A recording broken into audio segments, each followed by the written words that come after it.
प्रत्याशी हमारे साथ हैं और सुर्खियों में रहने के कारण भी आपको बता दूं, सुर्खियों में रहने के कारण जो यहाँ के वर्तमान विधायक चिंतामणि थे वो कांग्रेस से बीजेपी में शामिल हो गए हैं, लेकिन कांग्रेस के जो प्रत्याशी हैं उनसे हम डायरेक्ट बात करते हैं, कितना लाभ मिल पाएगा। बहुत बहुत स्वागत है जी, धन्यवाद।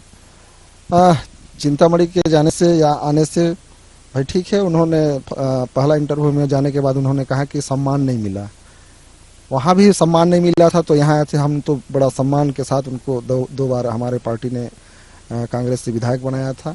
निश्चित तौर पे वो जाए कहीं रहें, लेकिन हमें कोई नुकसान नहीं है और हमें सफलता मिलेगी, ये मैं कह सकता हूँ। कांग्रेस का जो विचारधारा है, विचारधारा में जो चिंतामणि थे, कितना नाखुश थे यहाँ के लोग? नहीं, उनकी विचारधारा कांग्रेस में तो थी ही नहीं, इसलिए तो कार्यकर्ता और जनता भी खुश नहीं थी उनके साथ। हम तो चाह रहे हैं कि वो बीजेपी के लिए धुआंधार प्रचार करें ताकि उनका लाभ हमको मिल सके। जो नाराजगी देखी जा रही थी लोगों में, जो नाराजगी खुलकर भी सामने आई थी कई बार, वो देखने को लगातार मिल रही थी, लेकिन टिकट कटने से खुलकर सामने आ गए, वो बीजेपी में जाके दामन थाम लिया। अच्छी बात है, अब यहाँ से छोड़ के चले गए तो खुल नहीं था और खुलना भी चाहिए।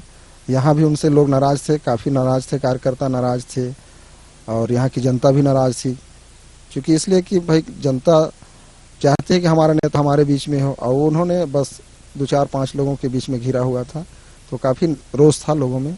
जो आरोप लग रहा था कि वो कांग्रेस के रहते हुए बीजेपी समर्थक का ज्यादा साथ देते थे। हमेशा वो बीजेपी के लोगों को ही मंच साझा करते थे। कांग्रेस के विधायक जरूर थे, लेकिन जो भी कार्यक्रम हो तो बीजेपी के लोगों को ही बुला के बैठाया करते थे। मैं स्वयं एक अध्यक्ष था उनके कार्यकाल में, अभी भी अध्यक्ष हूँ, लेकिन हमेशा से उन्होंने हम लोगों को अनदेखा किया है, कांग्रेस पार्टी के वर्कर्स को या जो पदाधिकारी थे उनको।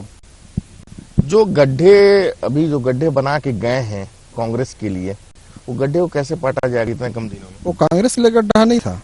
अगर वो कांग्रेस में रहते तो कांग्रेस का गड्ढा हो सकता था, लेकिन उन्होंने बीजेपी में चला गया है तो अब वो उधर चला गया गड्ढा, बीजेपी की गड्ढा। यहाँ के कई मुद्दे जो जनहित के मुद्दे हैं, जनहित के मुद्दे को कार्य जो कर रहे थे और लाभ जो पहुंचा रहे थे दूसरे को, तो उन गड्ढों को कैसे मैकअप किया जाएगा? जनहित के मुद्दे जो कांग्रेस के जो सरकार ने जो मुद्दा दिया अपने पास रखा था, मैनिफेस्टो में रखा था, वो तो होना ही था, वो तो करना ही था। उनको विधायक थे कांग्रेस के तो करना ही था, लेकिन अब नुकसान होगा ऐसा नहीं कह सकते। उनका नुकसान अब बीजेपी का नुकसान है। तो जो यहाँ की स्थिति कांग्रेस की स्थिति है, जो 5 साल वहाँ जो विधायक थे, वर्तमान विधायक, तो उसके जो गड्ढा किए होंगे, कहीं कहीं लाभ पहुंचाए होंगे, जनहित का कितना कार्य हो पाया है? हाँ, सरकार की कुछ योजनाएं जो बहुत अच्छी योजनाएं थी वो तो होना ही था, कर रहे थे। और गड्ढा, अब जिस माध्यम से भी कुछ कार्य नहीं हो सके होंगे, जिसको आप गड्ढा बोल रहे हैं, वो गड्ढा बीजेपी वालों के लिए गड्ढा है, हमारे लिए कोई गड्ढा नहीं है। बीजेपी को कितना लाभ मिल पाएगा उनके जाने से? अब बीजेपी को लाभ होगा कि हानि होगा, उनका विचार है। वो जब लिए हैं तो कुछ सोच समझ के लिए होंगे। अगर मुद्दों की बात करूं, किन मुद्दों को लेकर जाएंगे जनता के पास? अभी बहुत सारे मुद्दे हैं हमारे लिए, हमको कहने के लिए। पिछले सरकार में हमने, जो वर्तमान सरकार चल रही है, बहुत अच्छे कई ऐसे कार्य किए हैं जिस मुद्दों को ले जाके हम जनता को बताएंगे और हमें पूरा उम्मीद है कि वो हमें आशीर्वाद देगी। प्रमुख मुद्दा क्या रहेगा? काहे कि देखा जाए तो यहाँ जमीनी मुद्दे तो बहुत सारे हैं जो लोगों को लाभ मिल पाया 5 साल में। बहुत सारे मुद्दे हैं। किसानों का कर्जा माफ, पिछले बार भी किसानों का कर्जा माफ हुआ था, इस बार भी किसानों का कर्जा माफ होना है। स्वयं सहायता समूहों के कर्जा माफ होने हैं। ऐसे कई ऐसे घोषणा किया है हमारे कांग्रेस की सरकार ने। बच्चों की पढ़ाई की बात करें तो केजी से पीजी तक बहुत सारे मुद्दे हैं जिसको हम ले जाके, धान खरीदी की बात हो, बहुत सारे मुद्दे हैं। आज तो आप लोगों का खजाना खुलने वाला है। जैसे खजाना मतलब आप लोगों का घोषणा पत्र आज 2 बजे तक जारी होने वाला है। हाँ, उसमें भी बहुत सारे चीज होंगे जो किसान के हित में होगा, आम गरीब किसान के हित में होगा। बहुत अच्छा हमारी सरकार काम कर रही है। हमने जो पिछले बार भी हमने जो कहा सो किया, इस बार भी जो कहेंगे वो करेंगे। बीजेपी जो घोषणा पत्र जारी की है, वो क्या लगता है कि कांग्रेस की कॉपी? बहुत सारे लोग बोल रहे हैं कांग्रेस की कॉपी करके। निश्चित तौर पे वो तो कांग्रेस की कॉपी है। जैसे धान खरीदी को आप देख लीजिए, हम जब 2800 रुपया बोल रहे हैं तो इन्होंने 3100 रुपये की बात करी है। और हम ये बोल रहे हैं, पिछला इनका घोषणा पत्र उठा के देख लीजिए। इन्होंने कहा था कि हम हर परिवार को जर्सी गाय देंगे। वो जर्सी गाय कहाँ गया भाई? इस बार बोल रहे हैं कि हम 3100 रुपये में धान खरीदेंगे। ये तो कॉपी है ही है। आप, मैं कहता हूं कि पिछले 3 साल का आपने बोनस नहीं दिया रमन सिंह के कार्यकाल का, पहले उसको दे लो ना भाई। इसके बाद आप 3100 में 31 में खरीदो, 32 में खरीदो। ये इनका काम सिर्फ झूठ बोलना है और हमारा काम करना है। हमारी सरकार का जो भी कहता है करता है।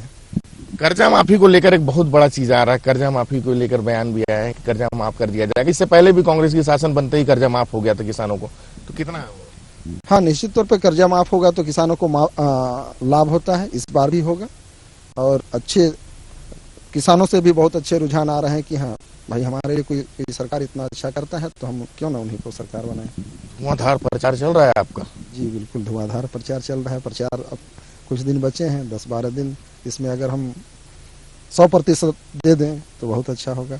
अच्छा, जनता के पास जाते होंगे आप तो 5 साल में जो विधायक थे यहाँ के कांग्रेस के, तो क्या सुनने के लिए मिलता था? हमेशा यही बात आता है कि विधायक तो बना देते हैं हम लोग, लेकिन विधायक हमारे बीच में नहीं आते हैं। हम यही बोलते हैं कि इस बार मुझे मौका दीजिए। मैं उन विधायकों में से नहीं हूँ जो पिछले बार जो विधायक थे। निश्चित तौर पे आपको इस बार बदलाव दिखेगा। मैं आपके बीच में आकर आपका सुख दुख सुनूंगा और आपका सेवा करूंगा। कई बार ये भी सुना, मैं यहाँ अभी कुसमी में भी था, शामली विधानसभा में लोगों से बात किया मैं, कि विधायक से मिलने बहुत तकलीफ होती है। वोट मांगने के लिए तो आ जाते हैं, लेकिन उनसे मिलना बहुत मुश्किल होता है। मैं बोला ना कि उनमें जो पहले विधायक बने हैं उनमें और मेरे में फर्क रहेगा। मुझसे मिलने में कोई परेशानी नहीं होगी। मैं स्वयं जाकर आम पब्लिक, आम जनता, कार्यकर्ता सभी से मिलूंगा और उनका जो दुख सुख रहेगा वो मैं सुनूंगा।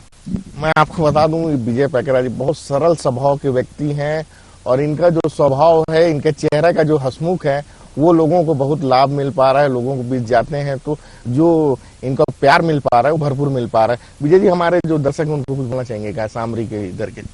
मैं सभी सामरी के दर्शकों को प्रणाम करता हूं, जोहार करता हूं और मैं निश्चित रूप से अगर मैं एमएलए बना, विधायक बना तो आपका सेवा मैं अच्छे से कर सकूं। और मेरा निवेदन भी है, अपील भी है कि आप लोग एक बार मुझे मौका दें। विजय हूं, विजय बनाए और मैं आपका सेवक के रूप में एक सेवा कर सकूं। देखिए, विजय हैं, विजय बनाए, बहुत बड़ी बात है और इनको एक बार मौका देने की भी ये बात कर रहे हैं। लेकिन आपको बता दूं, बहुत सरल स्वभाव के व्यक्ति हैं हमारे बीच में जो कांग्रेस प्रत्याशी हैं। कैमरामैन राजेश के साथ Chandrashekhar Gupta, back to studio.